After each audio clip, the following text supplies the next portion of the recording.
ये बड़ा important topic है और थोड़ा कंट्रोवर्शियल टॉपिक है। मैं कुछ किताबें पढ़ रहा हूँ, कुछ थोड़े से अब इतिहास का स्टूडेंट हूँ तो वो तो है ही। तो उसमें गांधी जी के, देखिए ये आपको पता ही है कि गांधी जी के ब्रह्मचर्य के जो एक्सपेरिमेंट्स जो हैं ये काफ़ी विवादास्पद रहे हैं, काफ़ी कंट्रोवर्शियल रहे हैं। तो हम इनमें पर्दा उठाने की कोशिश करेंगे कि सच्चाई क्या थी। देखिए ये बात बिल्कुल सही है कि इन्होंने ब्रह्मचर्य के साथ एक्सपेरिमेंट्स किए जो कि पुराना क्या आधुनिक समाज भी उसको स्वीकार ना करे। ऐसे ऐसे एक्सपेरिमेंट्स थे। मनु बहन जो इनकी 19 साल की नातिन थी, उनके साथ उन्होंने एक्सपेरिमेंट किए। सो इट्स नॉट गुड, क्योंकि आप बहुत गांधी जो समय 77 साल के थे और मनु बहन 19 साल की थी, तो उनके साथ, क्योंकि ब्रह्मचर्य वो देखना चाहते थे कि कंट्रोल कितना है। गांधी जी को हमेशा ये लगता था कि आदमियों को अपनी कामुकता को कंट्रोल करना चाहिए। 38 साल की उम्र में गांधी जी ने ब्रह्मचर्य ले लिया था, सेलिबेसी। उन्होंने लियो टॉल्स्टॉय से प्रभावित होकर बोला था कि नहीं, अब मैं ब्रह्मचर्य की तरफ जाऊंगा। 13 साल की उम्र में आपको पता है कि गांधी जी की कस्तूरबा के साथ शादी हो गई थी। और मैंने माई एक्सपेरिमेंट्स विद ट्रुथ का रिव्यू किया, तो उसमें मैंने आपको बताया है कि कस्तूरबा को देखते ही गांधी जी खुद बोलते हैं कि मैं लस्ट से भर जाता था। गांधी जी ये तक बताते हैं कि जब मेरे पिताजी की मृत्यु हुई थी तब भी मैं कस्तूरबा के साथ सेक्सरत था। बट वही है ना कि उसके बाद गांधी जी बिल्कुल बदल गए। तो एकदम उन्होंने ये प्रतिज्ञा ले ली, जो कि बहुत बड़ी होती है, कि अब से मैं ब्रह्मचर्य का पालन करूंगा। लेकिन इसके बाद जो एक्सपेरिमेंट्स हुए, गांधी जी को शायद नहीं पता था कि उनकी छोटी सी कुटिया में जो एक्सपेरिमेंट्स हो रहे हैं वो पब्लिक हो जाएंगे। नोआखली में गांधी जी ने खुद ही पब्लिक कर दिया और उसके बाद वो हालत खराब हुई कि क्या बताएं। हम इस लेक्चर में काफी चीजें देखेंगे। थोड़ा बड़ा बड़ा लेक्चर होने वाला कि गांधी जी के एक्सपेरिमेंट्स, मनुबेन का क्या हुआ। ऐसा बोला जाता है कि मनु बहन की मानसिक स्थिति गांधी जी पे वो अटूट विश्वास करती थी, तो थोड़ी खराब भी हो गई थी। इसके बाद फिर जो बड़े बड़े लीडर्स हैं उनका क्या था। आपको एक और चीज बता दूं कि मेरे वन ऑफ द आइडियल्स में से है गांधी जी। लेकिन वही है कि अंधभक्ति किसी को भी नहीं करनी चाहिए। तो हम बात करेंगे एक एक चीज की। इसमें के बारे में आपको पता ही है कि अ, अहिंसा की मूर्त है महात्मा गांधी, और महात्मा गांधी की फिलॉसफी काम करती है, पूरी दुनिया में काम करती है। बड़े बड़े रेवोल्यूशंस महात्मा गांधी की वजह से हुए और इसी की वजह से ही हम गांधी जी की आज भी बात कर रहे हैं। बहुत लोगों के आइडल है, मेरे भी आइडल है। लेकिन महात्मा गांधी को अक्सर कंट्रोवर्सीज में भी देखा जाता है। आपको महात्मा गांधी के बहुत ज़्यादा हेटर्स मिल जाएंगे जो हिंसा चाहते हैं। जो तो गांधी जी के एक्सपेरिमेंट्स बहुत ज़्यादा फेमस थे। इन्होंने तो पूरी किताबें लिख डाली, माई एक्सपेरिमेंट्स विथ ट्रुथ, जो कि बेस्ट सेलर, आज भी बेस्ट सेलर है। मैंने वो जब किताब पढ़ी तो शानदार किताब थी। बहुत बेहतरीन चैप्टर्स उसमें, निर्बल के बलराम और हेम रामचंद्र, बहुत ही कमाल के चैप्टर्स हैं। आप जरूर देखिएगा वो, मतलब देखिएगा क्या, वो किताब पढ़िएगा। तो ये सब तो ठीक है, लेकिन गांधी जी की एक, मतलब गांधी जी के बारे में तो सभी को पता है, तो हम उनकी स्टोरी स्टिक करके हम ये देखते हैं कि गांधी जी के सेक्स पे व्यूज क्या थे। देखिए गांधी जी गर्भ निरोधक का विरोध करते थे। बड़ी मीटिंग फेमस है इनकी। और गांधी जी जो है वो ये इनका ये मानना था कि भाई देखो, आदमियों को अपने ऊपर कंट्रोल रखना चाहिए और औरतें पूजनीय होती हैं। दोनों को ही तीव्र, जितनी तीव्र इच्छा आदमी को होती है उतनी तीव्र इच्छा औरत को भी होती है। लेकिन control is the way. Sex का प्रयोग सिर्फ और सिर्फ, सेक्स का यूज सिर्फ और सिर्फ वंश बढ़ाने के लिए ही करना चाहिए। बाकी दोनों ही आध्यात्म से जुड़े। अब गांधी जी के ये व्यूज काफी ज्यादा कंट्रोवर्शियल रहे और काफी ज्यादा कॉन्फ्लिक्टिंग भी है। बहुत लोगों ने इसको अपोज भी किया है। गांधी जी खुद बताते हैं। अब जैसे गांधी जी के ये जो एक्सपेरिमेंट्स थे ना, इसमें जवाहरलाल नेहरू ने भी ये बोला है और इनफैक्ट वल्लभ भाई पटेल ने स्ट्रांग अपोजिशन किया है। डिस्पाइट वल्लभ भाई पटेल गांधी जी को अपना गुरु मानते थे। ऐसा बोला जाता है कि जब सरदार वल्लभ भाई पटेल की मृत्यु हुई तो उसका सबसे बड़ा कारण था गांधी जी की मृत्यु। उसके बाद वो इतने ज्यादा शॉक में चले गए थे कि अगले 2 साल बाद वल्लभ भाई पटेल भी स्वर्ग से धार गए। तो उन्होंने भी इसको स्ट्रांगली अपोज किया। तो गांधी जी की कस्तूरबा से 13 साल की उम्र में शादी हुई थी और अपनी माइंड एक्सपेरिमेंट्स विद ट्रुथ में उन्होंने लिखा है कि मैं बहुत कुछ पढ़ाना चाहता था। कस्तूरबा पढ़ी लिखी नहीं थी, लेकिन मैं जब भी उसको पढ़ाने की कोशिश करता था मेरी फीलिंग्स वैसी जाग जाती थी। और मैं स्कूल में भी पढ़ते समय भी, अब भाई ये टीन एज है, हार्मोन्स डेवलप होते हैं, तो स्कूल में भी यही सब सोचता था। और बहुत ही मतलब सही नहीं था वो, सही क्या मतलब इन द सेंस की जो नॉर्मल था वो चीजें सोचता था। गांधी जी के 4 बच्चे थे और गांधी जी के बच्चों से भी नहीं बनी। गांधी जी बहुत चाहते थे कि मेरे जो बच्चे हैं वो एकदम देसी स्टाइल से पढ़े, लेकिन उस समय यही था कि भाई अगर कॉन्वेंट स्कूल में भेजो तो ज़्यादा बेटर रहेगा, तो बच्चों से भी उनके काफ़ी ज़्यादा विवाद रहे हैं। तो ये चीज़ है। अब दोस्तों हम सीधा कट शॉर्ट, हम सीधा आते हैं गांधी जी की सेक्स लाइफ के बारे में। हम इसको 4 पार्ट्स में डिवाइड करते हैं, ठीक है। पहले हम देखते हैं कि गांधी जी के व्यूज़ क्या थे सेक्स पे। फिर दूसरा हम देखते हैं कि गांधी जी ने एक्सपेरिमेंट्स कैसे किए मनु के साथ और भी औरतों के साथ। फिर तीसरा हम देखते हैं कि लीडर्स का क्या रिएक्शन था जो उस समय थे, और समाज ने क्या इसको एक्सेप्ट किया, जाहिर सी बात है नहीं करेगा।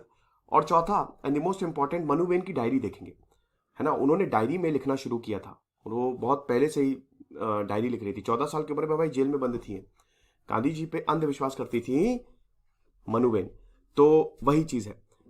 तो अब देखिए 38 साल की उम्र में गांधी जी ने 1906 में उन्होंने बोला कि बस अब मैं ब्रह्मचर्य पालन करूंगा, and now I will complete abstinence from sexual relationship. अब ये बताते हैं कि मेरा और मेरी पत्नी का रिश्ता एक आध्यात्मिक हो गया था, मैं उसको पूजता था, और यहां पे कस्तूरबा को भी इससे कोई भी प्रॉब्लम नहीं थी, ठीक है। तो अब गांधी जी के सेक्रेटरी थे महादेव देसाई, आपको पता ही है। दिसंबर 1935 में एक वाकया होता है। मार्गरेट सैंगर, जो कि अमेरिका की बर्थ कंट्रोल एक्टिविस्ट और सेक्स एजुकेटर थी, वो उस समय महात्मा गांधी से मिलने आई। अब इनका वाकया बड़ा प्रसिद्ध है, इसमें हमको ये पता चलता है कि गांधी जी क्या सोचते थे, सेक्सुअल व्यूज क्या थे। अब उस समय सेंगर जो है वो 18 ट्रिप कर चुकी थी, तो काफी डॉक्टर्स एक्टिविस्ट के साथ बर्थ कंट्रोल पे वो बात कर रही थी। अब उन्होंने उनकी और गांधी जी की जो मीटिंग थी ये देखने वाली है, ठीक है। आश्रम में वो गांधी जी से मिलने आई। अब रामचंद्र गुहा ने इसके बारे में पूरा लिखा हुआ है। रामचंद्र गुहा जो है उन्होंने 7 डिफरेंट कलेक्शंस लिए ऑल अराउंड द वर्ल्ड, और 1229 पेज की एक कहानी लिख डाली। तो गांधी जी के जो सेक्रेटरी थे महादेव देसाई, उन्होंने यही देखा कि भाई ये मीटिंग बढ़िया तरीके से ऑर्गेनाइज हो। अब जो सेंगर थी वो ये बता रही थी कि भाई देखो, contraceptive is the safest route. आप देखिएगा गांधी जी के व्यूज यहां पे आपको पता चलेगा कि कॉन्ट्रासेप्टिव, ठीक है, हमको लेने चाहिए बर्थ कंट्रोल के लिए, क्योंकि ये बहुत तेजी से, अब ये 1916 का वक्त है, आज का तो है नहीं। अब गांधी जी बोलते नहीं, कॉन्ट्रासेप्टिव से ये अननेचुरल है थोड़ा, औरतें जो है वो अपने हस्बैंड को रेजिस्ट करें। औरतें अपने पति अगर मान लीजिए कि पति पत्नी शादी हो गई है, और अगर पति जो है वो पत्नी से संबंध बनाने की कोशिश करेगा, तो पत्नी उसको रोके, रेजिस्ट करे, है ना। एंड याद रखिएगा ये सारी चीजें रिकॉर्डेड है, ये सारी चीजें किताबों में लिखी गई हैं। और आदमी क्या करे, आदमी ये जो एनिमल पैशन होता है ना, एनिमल इंस्टिंक्ट होता है, उसको कंट्रोल करे। तो इन्होंने अपने विजिटर्स को बताया कि सेक्स जो है it should be used as procreation, वो सिर्फ वंश बढ़ाने के लिए काम आना चाहिए। फिर उसके बाद सेंगर बोलती है कि ऐसा नहीं है, ये इट्स नॉट पॉसिबल। औरतों की फीलिंग्स होती हैं और उतनी ही होती हैं जितनी आदमियों की होती हैं। इनफैक्ट औरतें ज्यादा फिजिकल यूनियन डिजायर करती। भाई चाणक्य ने तो बोला ही था, वो आदमियों से 8 गुना ज्यादा औरतों की फीलिंग्स होती हैं। और आप कह रहे हो कि रेजिस्ट करो, क्या ये पॉसिबल है? जो 2 लोग एक दूसरे से इतना प्यार करते हैं, खुश हैं, sexual activities also a union, ये लोगों को करीब लाता है, क्योंकि हमारी बॉडी एक मेमोरी है, राइट। अगर आपको कोई टच कर लेगा तो आप भूलेंगे नहीं, वाई, और एकदम डोपामाइन इफेक्ट होता है क्योंकि इट्स अ मेमोरी। तो ऐसा कैसे हो सकता है? आप बोल रहे हैं कि सिर्फ 2 साल में सेक्स होना चाहिए, that's not possible. Gandhi ji का कहना यह था कि बर्थ कंट्रोल करने का तरीका यह बढ़िया है कि आप सेक्स ही ना करो ना, तभी सेक्स करो जब बच्चा हो, पैदा करना हो, दैट्स इट। और वो आप एक डिस्टेंस मेंटेन करो। हाँ, आप लोग खुश रहो, मिलो, घूमो फिरो, सब करो, बट यहां पे आपको कंट्रोल करना है। अब humanly it's not possible, humanly it's not possible, we all know that. So Gandhi ji का ये कहना था। अब सेंगर ये कह रही थी कि भाई contraceptive is the best way, जो आज हम यूज करते हैं। तो गांधी जी स्टबर्न थे कि नहीं नहीं, मैं तो इसको बिल्कुल भी सपोर्ट नहीं करता। और सेंगर को ये बताते हैं कि मैं हर तरीके के सेक्स को, हर तरीके के शारीरिक संबंध को, अभी अब देखिएगा, अभी गांधी जी बोल रहे हैं, लेकिन अभी इसके बाद क्या होगा कि मैं उसको लस्ट मानता हूं। इनफैक्ट मैं अपनी शादी का भी उन्होंने एग्जाम्पल दिया। मेरा और मेरी बीवी का जो संबंध है वो एक स्पिरिचुअल, वो आध्यात्मिक है। मैंने अपने प्लेजर्स को goodbye, bye bye, tata, goodbye, खत्म, गया, ये बोल दिया। ये चीज है। और मैं तो Russian writer Leo Tolstoy, Jain monk Raichand बंधु से इंस्पायर हूं, और मैं सेलिब्रेट हूं, और आप देखिए मेरी कितनी अच्छी जिंदगी चल रही है, क्या दिक्कत है। गांधी जी ने बोला कि हाँ ठीक है, वॉलेंट्री स्टेरिलाइजेशन इज गुड, आप नसबंदी कर सकते हो क्योंकि वो एग्रेसर है, since he is the aggressor. लेकिन बेस्ट यही होगा कि instead of using contraceptive, couple could have sex during the safe period. अब सेंगर को समझ नहीं आया कि गांधी जी क्या, तो सेंगर मतलब ये मीटिंग तो अच्छी रही। तो ये पहला पार्ट, गांधी जी थोड़ा सा मतलब वो सिंप्लिसिटी ज्यादा चाहते थे। वो जैसे और जो मुस्लिम औरतें थी बुर्का पहनती थी उसका भी विरोध करते थे। जैसे मनु है, मनु के लंबे लंबे बाल, उसका भी ये थोड़ा विरोध करते थे। वे बोलते थे कि कितनी गलत बात है कि यहाँ देश सफर कर रहा है और यहाँ पे औरतें सज रही हैं। तो इसका थोड़ा सा विरोधाभास दिखता है गांधी जी का। But definitely he wanted liberation of women, की औरतें आजाद रहे और एक्टिवली इन्वॉल्व रहे। 50% समाज का औरतें ही बनाती हैं। लेकिन ये गांधी जी का चेंज हुआ। कैसे चेंज हुआ? रामचंद्र गुहा गांधी जी के ग्रेटेस्ट बायोग्राफर है, ठीक है, उन्होंने अपनी किताब में काफी कुछ लिखा है। नोआखली में जब हिंदू मुस्लिम दंगे हुए बंगाल में, तो गांधी जी ने एक बहुत बड़ा स्टेटमेंट दे दिया, और ये कंट्रोवर्शियल एक्सपेरिमेंट अब पब्लिक हो गया। अब ये कंट्रोवर्शियल एक्सपेरिमेंट क्या था? मनु गांधी जो थी वो उनके साथ नग्न अवस्था में सोती थी। अब ये एक एक्सपेरिमेंट था, गांधी जी अपनी सेलिबेसी को ट्राई करना चाहते थे। जैसे आपने ब्रह्मचर्य की प्रतिज्ञा ले ली, अब आप उसको ट्राई करोगे ना कि यार क्या वाकई में मैं इतना ज्यादा ताकतवर हुआ हूं, तो आप क्या करोगे? आप ऐसी जगह जाओगे जहां पे आपका ब्रह्मचर्य टूट सकता है, और अगर आप वहां पे पास कर गए, कमाल हो गया। जैसे बुद्ध की वो कहानी नहीं है कि जब बुद्ध एक गांव में गए, तो उस गांव में एक ऐसी औरत रहती थी, आप समझ रहे हो ना। तो वहां पे बुद्ध ने उनको भी पूजा, और बुद्ध के एक जो मॉन्क थे वो उनके साथ रहने चले गए, क्योंकि उन्हें बोला कि आप मेरे साथ नहीं रहेंगे। तो गांव वालों ने बोला कि अरे क्या कर रहे हो, ये औरत ऐसी कैरेक्टरलेस है, आप इसके साथ जा रहे हो, ये आपको पता है सबके साथ संबंध बनाती है एंड ऑल। तो बुद्ध ने बोला कि अगर मेरा मॉन्क जो है वो शारीरिक जो मैंने मतलब वो अगर इस दुनिया में चला जाएगा तो मैं ये मान लूंगा कि मेरी टीचिंग्स बेकार है। अगले दिन पता है क्या हुआ? अगले दिन वो औरत मॉन्क बन गई, क्योंकि बुद्ध 2-3 दिन से ज्यादा किसी भी गांव में टिकते नहीं थे। तो ये एक एक्सपेरिमेंट था, आप समझ रहे हो। वो टेस्ट कर रहे थे, क्या मैं अपनी सेक्सुअल डिजायर को जीत पाऊंगा। रामचंद्र गुहा लिखते हैं ये। लेकिन ये गड़बड़ हो गया, गांधी जी को बहुत ज्यादा ऑपोजिशन फेस करना पड़ा। जब इन्होंने अपने एसोसिएट्स के बारे में बताया कि मैं ये एक्सपेरिमेंट कर रहा हूं, सो नोबडी वाज हैप्पी कि सर क्या कर रहे हो। इनफैक्ट गांधी जी के आश्रम में जो कपल्स थे वो साथ पे नहीं सो सकते थे, उनको अलग रहना था। यस, और गांधी जी को ये मानना था कि when they felt passion they should take cold bath, आप ठंडे पानी से नहा लो। तो ये चीज है। तो अब 1920s में ये तस्वीर, ये गांधी जी जब दिखते थे, क्योंकि अब वो बूढ़े हो रहे थे, तो 2 लड़कियां उनके साथ हमेशा दिखती थी, है ना, मॉर्निंग एंड इवनिंग वॉक्स में। और गांधी जी बोलते थे कि यही दोनों मेरी लाठी हैं, these are my walking sticks. ये थी ग्रैंड नीसेस आभा और मनु, ये दोनों, है ना। तो अब मनु के साथ जो इन्होंने एक्सपेरिमेंट किया, इनफैक्ट जवाहरलाल नेहरू ने उस समय तो कुछ नहीं बोला, लेकिन उनको भी ये अंदाजा था कि गलत है। कृपलानी, जेबी कृपलानी ने बोला कि ये गलत है। वल्लभ भाई पटेल ने तो गांधी जी को काफी मतलब पहली बार, और जब दूसरी बार उन्होंने एक्सपेरिमेंट किया, बोला कि आप क्या कर रहे हो, मत करो ये, it's a blunder, it's a terrible blunder. क्योंकि आप एक पब्लिक फिगर हो ना, आप एक पब्लिक पर्सनालिटी, भाई उठा के फेंक देगा ऑपोजिशन। और जब गांधी जी ने नोआखोली में स्टेटमेंट दिया तो ये पब्लिक हो गया। अब मनु उस समय 19 साल की थी। अब आप समझिए कि ये उस समय की बात है, आज भी समाज इसको एक्सेप्ट ही नहीं करेगा, आपके ऊपर केस हो जाएगा अगर आप ऐसा कुछ कर रहे हो। और ये उस समय रूढ़िवादी भारत और ज्यादा था, उस समय की बात है, और ये हर पेपर में छप गया। अब लोगों ने, अब देखिए गांधी जी तो गांधी जी है, लेकिन मनु वो तो छोटी है ना। आप सोचिए उनको कितना बैकलैश का सामना करना पड़ेगा। अब गांधी जी ने उस मीटिंग के बाद समझा दिया मनु को कि मैंने ये क्यों स्टेटमेंट दिया। तो मनु ने बोला कि आप कोई कुछ भी बोले, कोई कुछ भी बोले, मुझे कोई फर्क नहीं पड़ता। लेकिन एक्चुअली में ऐसा नहीं था। फर्क पड़ा मनु को, बहुत ज्यादा फर्क पड़ा। समाज नहीं स्वीकार करेगा ना। तो अब हम देखते हैं कि मनु ने अपनी डायरी में क्या लिखा है। ठीक है, मनु जो थी वो गांधी जी के हमेशा साथ रहती थी, हमेशा।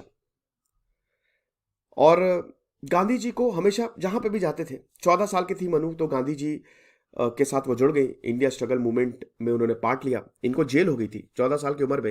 ये गांधी जी के साथ इनको जेल में भी बंद किया था।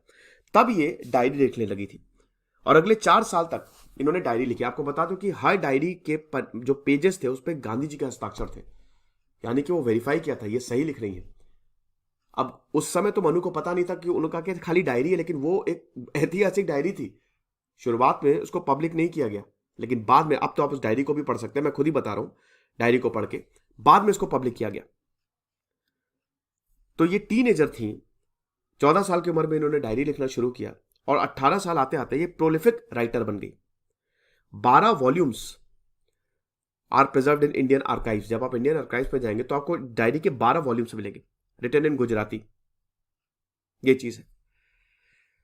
तो इनकी जो पहली डायरी है वो बताती है कि मैं कितना काम करती थी और मैं कितना ज्यादा डिवोटी, एक बहुत गांधी जी को मैं एक फॉलो करती थी, ब्लाइंडली फॉलो करती थी। जो गांधी जी कह दिया वही सही है। जी पढ़ाया करते थे, ग्रामर, ज्योमेट्री, इंग्लिश, ये सब लिखती है कि मैं सारी चीजें, Hindu epics, sculptures, world war 2 के बारे में सब गांधी जी मुझे बताते हैं। इतना ज्यादा मुझे पढ़ाई के लिए समय नहीं मिलता। जेल में कैसी कंडीशन थी वो मनु बताती है। इनका डेली क्या काम रहता था वो मनु बताती है। और जब सब जेल में बंद थे तो कैसे हम और बाकी एसोसिएट ड्रेसअप होते थे वो बताती हैं। लेकिन इसमें जब कस्तूरबा की डेथ हुई फरवरी 1944 में, तब कुछ ऐसा अकाउंट सामने आता है, इट्स नॉट एक्सेप्टेबल। एक रात वो अपने हस्बैंड को बताती हैं कि मैं बहुत दर्द में हूं। गांधी जी को कस्तूरबा बताती हैं। तो गांधी जी बोलते हैं कि ठीक है, शांति के साथ जाओ। तो कस्तूरबा 1944 में इनकी मौत हो जाती है। अब उसके बाद यहां पे शुरू होता है एक्सपेरिमेंट गांधी जी का मनु के साथ। मनु जो थी, गांधी जी ने मनु को रिक्वेस्ट की कि मैं अपनी सेक्सुअल डिजायर को टेस्ट करना चाहता हूं। बहुत सारे राइटर्स ने लिखा है। अब सबसे बड़ा सोर्स तो 2000 पेज की डायरी ही है मनुबेन की। 28 दिसंबर 1946 में मनुबेन लिखती हैं कि बापू मेरी माता है, वे ब्रह्मचर्य के प्रयोग के माध्यम से मुझे ऊंचे मानवीय फलक पर ले जा रहे हैं। ये प्रयोग चरित्र निर्माण के उनके महायज्ञ के अंग हैं। इनके बारे में कोई भी उल्टी सीधी बात सबसे निंदनीय है। ये चीज है। अब इससे 9 दिन पहले ही गांधी जी ने ये अनाउंस किया था कि मैं ये ब्रह्मचर्य के एक्सपेरिमेंट से जो है, जब इन्होंने लिखा नहीं 28 दिसंबर को, 21 दिसंबर को, 19 दिसंबर को गांधी जी ने ये अनाउंस किया था 1946 में कि हाँ मैं ये प्रयोग कर रहा हूं।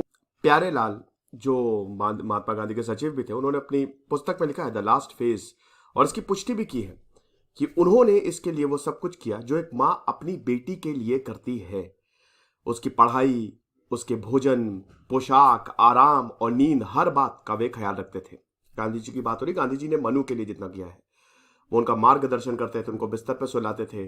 मन से मासूम किसी लड़की को, क्योंकि देखिए मनु की जो माता जी की बहुत कम उम्र में मृत्यु हो गई थी, तो उनके ना ही, और पिताजी भी छोड़ के चले गए थे, तो ना ही पिताजी का साथ था ना ही माता जी का साथ था।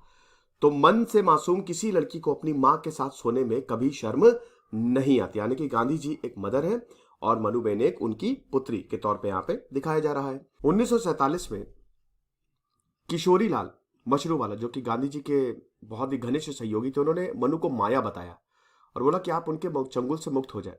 तो गांधी जी के जवाब में बोला कि तुम जो चाहो करो, लेकिन इस प्रयोग के बारे में मेरी आस्था अटल है। तो ये चीज है। अब आपको बता दूं कि जब नोआखली में यात्रा कर रहे थे गांधी जी, तो उनके 2 सचिव आरपी परचुराम और निर्मल कुमार बोस गांधी के इस आचरण से काफी ज्यादा नाराज हुए। इनफैक्ट आचार्य कृपलानी और बोस के काफी ज्यादा जो इस पे विजन थे वो मिलते थे। इन्होंने मनु को साधन बताया है। इन्होंने गांधी जी को बोला है कि वो आपके लिए साधन है, आप उनको एज अ साधन यूज कर रहे हो। आप अपने एक्सपेरिमेंट्स, किसी के साथ एक्सपेरिमेंट सही थोड़ी ना है। अगर आप एक्सपेरिमेंट कर रहे हो तो वो आपके लिए साधन हो गया। सरदार वल्लभ भाई पटेल ने भी 25 जनवरी 1947 को लिखे एक पत्र में गांधी जी से यह बोला है कि वो इस समय प्रयोग को रोक दे। पटेल ने गांधी जी को बताया कि भयंकर भूल है और उनके अनुयायियों को गहरी पीड़ा सहनी पड़ी है, और इसकी ये जो चीज है ना, इसका फायदा मुस्लिम लीग उठाएंगे। ये चीज है, महात्मा ने मनुबेन के मन पर कितनी गहरी छाप छोड़ी थी, इसकी हमको झलक 19 अगस्त 1955 को जो जवाहरलाल नेहरू के नाम लिखे गए मोरारजी देसाई के पत्र में मिलती है, वो यही है कि मनुबेन एक अज्ञात रोग से गुजर रही है। एक्चुअली क्या हुआ कि ये एक्सपेरिमेंट्स हुए, अब उसके बाद गांधी जी का देहांत हो गया। अब गांधी जी, मनुबेन और गांधी जी, मतलब आप वही ना, ये एक मदर और डॉटर का रिश्ता था। गांधी जी खुद कहते थे कि मैं तो मनु की मां हूं। अब यहां पे जब इनकी मौत हुई तो मनुबेन बिल्कुल अकेली हो गई, टूट सी गई, क्योंकि वो छोटी थी, उनकी उम्र बहुत कम थी, 20 साल की। हुआ क्या कि उस समय जो देवदास थे, देवदास गांधी, तो और देवदास गांधी बापू के सबसे छोटे बेटे थे, ठीक है। तो अब वही है कि जब मनुबेन गांव आई तो, और जब उन्होंने दिल्ली छोड़ा, क्योंकि भाई 30 जनवरी 1948 को बिरला हाउस में शाम 5:17 पे गांधी जी की हत्या कर दी गई, नाथूराम गोडसे ने मार दिया था। तो उसके बाद फिर ये भावनगर के निकट एक गांव पड़ता महुआ, वहां के लिए रवाना होगी। और ये लिखती है कि इन्होंने किताब भी लिखी, ठीक है, गांधी जी के जाने के बाद, द लास्ट ग्लिम्स ऑफ बापू, उसमें लिखा है कि काका यानी कि गांधी जी के सबसे छोटे बेटे देवदास गांधी, जो कि संपादक थे हिंदुस्तान टाइम्स के, उन्होंने ये लिखा है कि भाई देखो ऐसा है कि ये महत्वपूर्ण बातें जो तुमने पत्र में लिखी किसी को ना बताना, और अभी तुम बहुत सा छोटी हो, तुम्हारे पास काफी बहुत कीमती साहित्य है, तुम अभी परिपक्व नहीं हो, ये बताया था। लेकिन बाद में ये सब पब्लिक हो गई। अब उसके बाद फिर जब मनुबेन गांव में गई तो वहां पे इन्होंने स्कूल खोले, इन्होंने बच्चियों को पढ़ाया, लेकिन दोस्तों दिक्कतें बहुत ज्यादा हो गई। मनुबेन गांधी से कभी उबर ही नहीं पाई। 19 अगस्त 1955 को जवाहरलाल नेहरू को एक पत्र लिखा गया। यह पत्र था मोरारजी देसाई का। मोरारजी देसाई लिखते हैं कि मनुबेन एक अज्ञात रोग से गुजर रही है, और ये रोग शारीरिक नहीं, ये रोग मानसिक है। अब सोचिए कि 1969 में मनुबेन का खाली 41 साल की उम्र में निधन हो गया, और जब उनका निधन हुआ तो ये निधन गुमनामी में था, मतलब किसी को कानो कान खबर नहीं हुई। तो ये है, ये पूरा लेक्चर था, यानी कि जो ब्रह्मचर्य के साथ एक्सपेरिमेंट्स थे ये बिल्कुल सच है, महात्मा गांधी ने किए, और उसको अब जस्टिफाई तो नहीं किया जा सकता। महात्मा गांधी की डेफिनेटली जो इंटेंशन था वो ठीक था। एक इसमें और अध्याय आता है कि महात्मा गांधी से मनुबेन ने इसको रोकने को कहा था, जब नुआखोली में बहुत ज्यादा विवाद बढ़ गया था, और महात्मा गांधी के काफी करीबी जब इस पे अपोजिशन करने लगे थे, क्योंकि नुआखोली के बाद एक के बाद एक पत्र, ट्रोलिंग शुरू हो गई। अब उसमें व्हाट्सएप नहीं था, ट्विटर नहीं था, तो ट्रोलिंग पत्रों से होती थी। तो फिर मनुबेन ने ये आग्रह किया कि आप मुझे, मतलब ये एक्सपेरिमेंट जो है वो कुछ समय के लिए रोक दे। तो फिर गांधी जी ने ऐसा किया। तो कुल मिला के बात ये है कि एक्सपेरिमेंट्स हो सकता है गांधी जी के लिए सफल हो, लेकिन कड़ा विरोध झेलना पड़ा था। और बाकी मैं आप पे छोड़ता हूं, आप जो डिसाइड करें। याद रखिएगा, कमेंट बॉक्स में ऑफ ही रखूंगा, क्योंकि मुझे पता है कि कितना ज्यादा हेटरेट फैलाई जाने वाली है, तो इसीलिए I will keep comment box of.